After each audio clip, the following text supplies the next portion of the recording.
Hello guys, welcome back in English यान। Guys, हमारी पिछले वीडियोस में यानी कि टेंस की सीरीज में हमने इन सभी टेंसेस को सीखा है और इन सब को सीखने के बाद आज हम हमारा अगला टेंस जो कि है प्रेजेंट परफेक्ट कॉन्टिन्यूअस टेंस को पढ़ेंगे।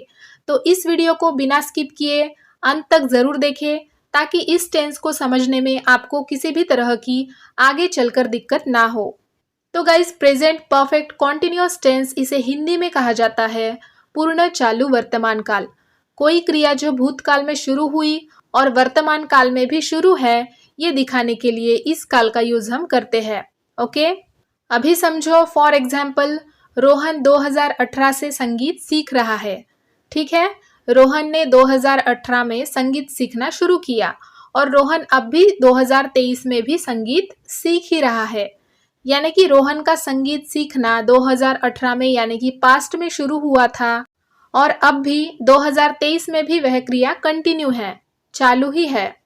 ऐसा जब हमें कहना होता है तब हम इस टेंस का यूज करते हैं, प्रेजेंट परफेक्ट कॉन्टिन्यूअस टेंस का। ओके, उसी तरह अगर हमें कहना है मैं 2 घंटे से टीवी देख रहा हूँ, यानी कि मेरा टीवी देखना 2 घंटे पहले ही शुरू हुआ था और अब भी मेरा टीवी देखना जारी ही है।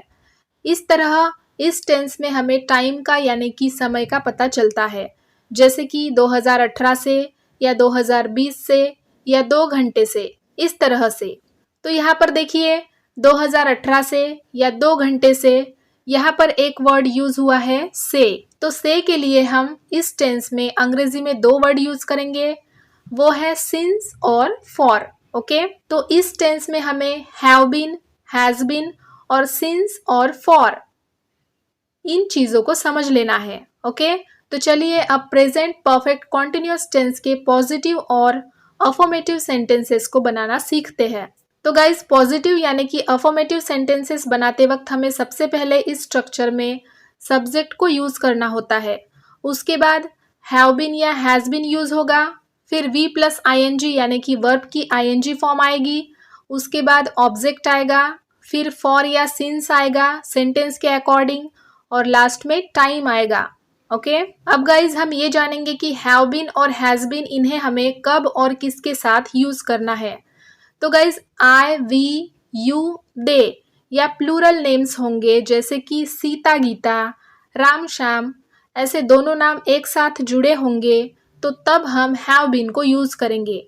और जब सब्जेक्ट ही, शी, इट या सिंगुलर नेम होगा, जैसे कि केवल सीता, रोहन, रुचि, ऐसे सेपरेट एक एक ही नाम जब होंगे तो उस वक्त हम हैज बीन को यूज करेंगे। ओके, तो चलिए अब अफर्मेटिव सेंटेंसेस के एग्जांपल्स ले लेते हैं। I have been watching TV for 3 hours, यानी कि मैं 3 घंटे से टीवी देख रहा हूँ। अब यहाँ पर देखिए, अगर हम ऐसा कहेंगे कि आई एम वॉचिंग टीवी, तो इसका मतलब होगा मैं टीवी देख रहा हूँ और ये एक नॉर्मल प्रेजेंट कॉन्टिन्यूअस टेंस का सेंटेंस है। ओके, पर जब हमें पर्टिकुलर टाइम बताना होता है टीवी देखने का कि मैं तो 3 घंटे से टीवी देख रहा हूँ, तब हमको इसको लिखना पड़ता है I have been watching TV for 3 hours, क्योंकि यहाँ पर वो टाइम बता रहा है, टीवी देखने का टाइम। टीवी कब से देखना चालू किया और स्टिल अभी तक टीवी देख ही रहा है। तो इस तरह के सेंटेंसेस में हमें एम को यूज नहीं करना होता है, बल्कि सेंटेंसेस के according have been, has been और सिंस फॉर इनको ही यूज करना होता है। Now she has been learning yoga since 2018, यानी कि वह 2018 से योगा सीख रही है, यानी कि सीखते आ रही है। कब से? 2018 से, और अब तक वो प्रेजेंट में भी योगा सीख ही रही है। ओके, अब हम जान लेते हैं कि सिंस को कब यूज करेंगे और फॉर को कब यूज करेंगे। अब सिंस का मतलब होता है पॉइंट ऑफ टाइम, यानी कि निश्चित, एग्जैक्ट समय, एग्जैक्ट टाइम, और फॉर का मतलब है ड्यूरेशन ऑफ टाइम, यानी कि समय की अवधि के बारे में जब हमें बताना होता है तब हम फॉर का यूज करेंगे। तो गाइज, यहाँ पर सबसे पहले हम सिंस को किस किस सिचुएशन में यूज करना होता है इस बारे में जान लेते हैं। जब हमें नेम ऑफ द डेज का जिक्र करना होता है, यानी कि संडे, मंडे, इनके बारे में जब हमें बताना होता है तब हम सिंस का यूज करते हैं। For example, she has been studying English since Thursday. उसके बाद name of the months, January, February, March, for example, I have been learning yoga since December, यानी कि मैं दिसंबर से योगा सीख रही हूँ। उसी तरह जब हमें ईयर्स बताने होते हैं 2018, 2022, तब भी हम सिंस का यूज करते हैं। For example, they have been living in London since 2011। यहाँ पर हम निश्चित समय बता रहे हैं कि वे 2011 से लंदन में रह रहे हैं। उसके बाद पार्ट्स ऑफ द डे, जैसे कि since evening, since morning, since to night, since afternoon, ये बताने के लिए भी हम सिंस का यूज करते हैं।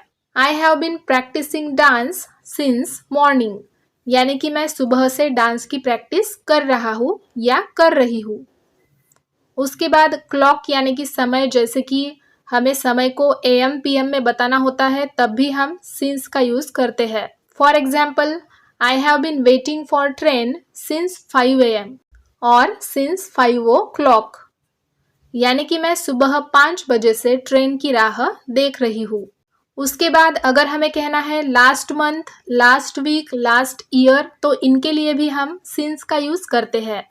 For example, she has been working on this project since last month, यानी कि वह पिछले महीने से इस प्रोजेक्ट पर काम कर रही है।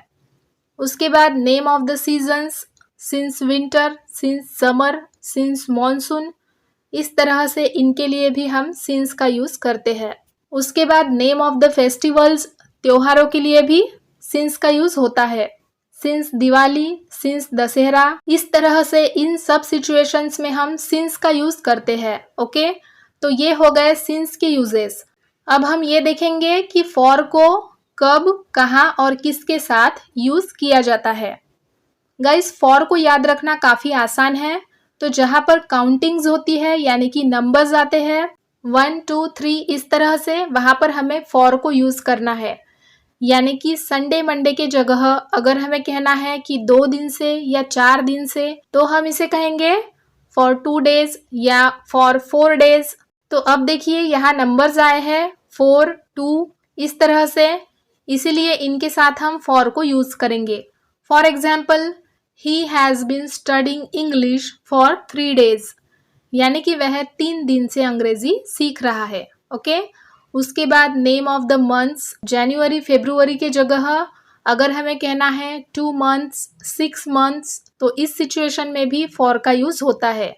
उसी तरह क्लॉक यानी कि समय बताने के लिए भी AM PM के जगह पर हम नंबर्स के लिए जैसे कि 2 hours, 4 hours, 6 hours फॉर का यूज कर सकते हैं। उसी तरह लास्ट वीक, लास्ट मंथ के जगह भी हम फॉर 2 weeks, फॉर 4 months इस तरह कह सकते हैं। राइट, सो आई होप यहाँ पर सिंस और फॉर के बीच का डिफरेंस आपके ध्यान में आ गया हो। यहाँ पर इसका स्क्रीनशॉट आप ले सकते हो, या इसको याद रखने के लिए इसे आप अपने कॉपी में नोट करके रख सकते हो। ओके, तो पॉजिटिव और अफर्मेटिव सेंटेंसेस के बाद अब हम प्रेजेंट परफेक्ट कॉन्टिन्यूअस टेंस के नेगेटिव सेंटेंसेस देखते हैं। अब नेगेटिव सेंटेंसेस में हमको हैव बीन या हैज़ बीन इन दोनों के बीच में केवल नॉट को लगा देना है।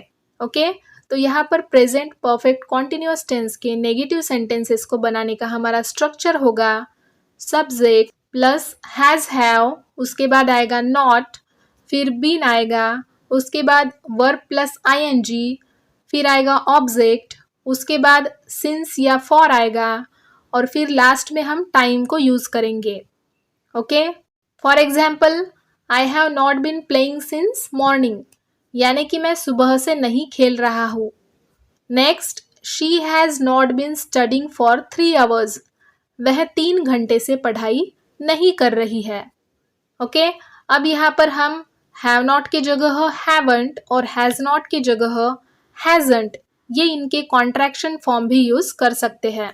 जैसे कि I haven't been playing since morning and she hasn't been studying for 3 hours। इस तरह से अब नेगेटिव सेंटेंसेस के बाद अब हम इंटरोगेटिव सेंटेंसेस को भी देख लेते हैं। इसके लिए हमारा स्ट्रक्चर होगा सबसे पहले हैव और हैज़, फिर सब्जेक्ट प्लस बीन, फिर वर्ब प्लस ING, उसके बाद आएगा ऑब्जेक्ट, देन सिंस या फॉर आएगा, उसके बाद टाइम आएगा और लास्ट में क्वेश्चन मार्क यूज होगा। For example, has she been dancing for 2 hours, यानी कि वह 2 घंटे से नाच रही है क्या? इसका आंसर केवल येस और नो में ही होता है, पर जब हमें डिटेल में आंसर चाहिए होता है तब हम WH फैमिली वर्ड्स का यूज करते हैं। तो यहाँ पर हमें केवल शुरुआत में WH फैमिली वर्ड को यूज करना है। For example, where has Krishna been going for 2 hours, Krishna 2 घंटे से कहाँ जा चुका है, तो वह कब से गया है। तो इस कब से के लिए हम 2 तरह से सवाल पूछ सकते हैं। पहला है सिंस व्हेन और दूसरा है फॉर हाउ लॉन्ग। आइए एग्जाम्पल से समझते हैं। Since when has he been going, वह कब से गया है, या फिर for how long has he been going. इस तरह इन दोनों तरीकों से हम सवाल पूछ सकते हैं। तो गाइज, इस तरह यहाँ पर हमने प्रेजेंट परफेक्ट कॉन्टिन्यूअस टेंस से जुड़े पॉजिटिव, नेगेटिव और इंटरोगेटिव सेंटेंसेस देखे हैं। अब हम इसी से जुड़े कुछ और प्रैक्टिस एक्सरसाइजेस देखेंगे, ताकि इनकी जितनी ज़्यादा प्रैक्टिस हम करेंगे उतने ही बेहतर तरीके से हम इनको समझ पाएंगे। तो चलिए सबसे पहले हम फिर से पॉजिटिव सेंटेंसेस की प्रैक्टिस करेंगे। तो चलिए प्रेजेंट परफेक्ट कॉन्टिन्यूअस टेंस के पॉजिटिव एग्जाम्पल्स देखते हैं। सबसे पहला एग्जाम्पल है, राम इस किताब को 2 घंटे से पढ़ रहा है। इसे इंग्लिश में कहेंगे, Ram has been reading this book for 2 hours.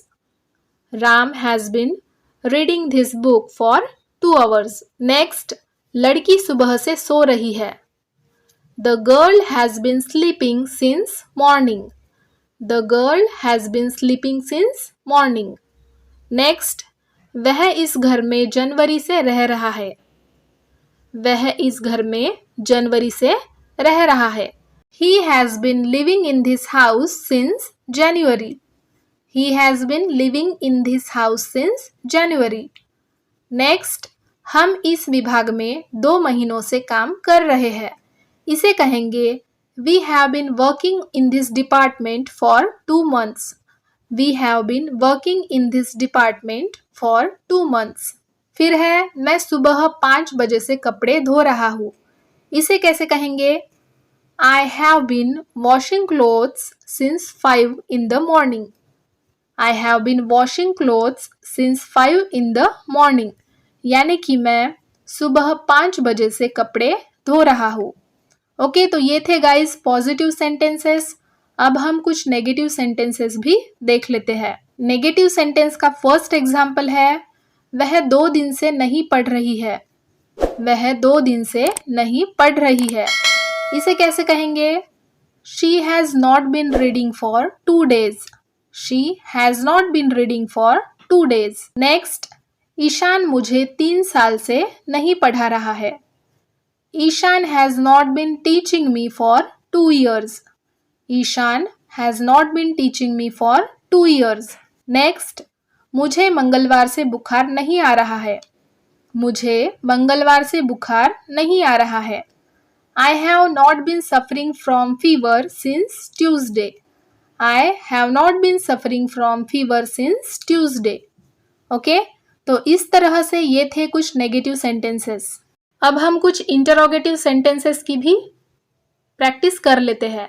तो गाइज, यहाँ पर इंटरोगेटिव सेंटेंसेस बनाते वक्त हमको 2 रूल्स को याद रखना है। पहला ये है कि अगर वाक्य की शुरुआत क्या से हुई है तो हमको उस सेंटेंस की शुरुआत सब्जेक्ट के अकॉर्डिंग हैज़ या हैव से करनी है।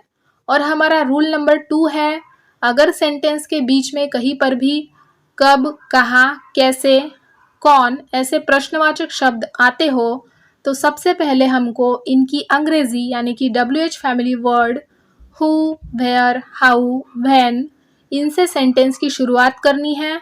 उसके बाद हैज़ या हैव आएगा एंड देन सब्जेक्ट आएगा और फिर आगे का बचा स्ट्रक्चर होगा। अब इन दोनों रूल्स को और बेहतर तरीके से समझने के लिए आइए इनके कुछ एग्जाम्पल्स हम देख लेते हैं। तो यहाँ पर प्रेजेंट परफेक्ट कॉन्टिन्यूअस टेंस के इंटरोगेटिव सेंटेंस का फर्स्ट एग्जाम्पल है, क्या वह अपना काम 3 घंटे से कर रहा है। अब देखिए इस सेंटेंस की शुरुआत क्या से हुई है, तो यहाँ पर हमारा फर्स्ट रूल अप्लाई होगा, यानी कि सेंटेंस की शुरुआत हम सब्जेक्ट के अकॉर्डिंग हैव या हैज से करेंगे। और इस सेंटेंस में सब्जेक्ट है ही और ही के साथ हैज यूज होता है। तो सबसे पहले आएगा हैज, फिर सब्जेक्ट आएगा ही, हैज ही, उसके बाद आएगा बीन, फिर वर्ब प्लस आईएनजी आएगा यानी कि डू प्लस आईएनजी डूइंग, करना ये वर्ब है यहाँ इसीलिए। So has he been doing, फिर ऑब्जेक्ट आएगा जो कि है अपना काम यानी कि उसका काम, हिज वर्क, उसके बाद सिंस या फॉर यूज होगा और फिर टाइम यूज होगा एंड लास्ट में क्वेश्चन मार्क।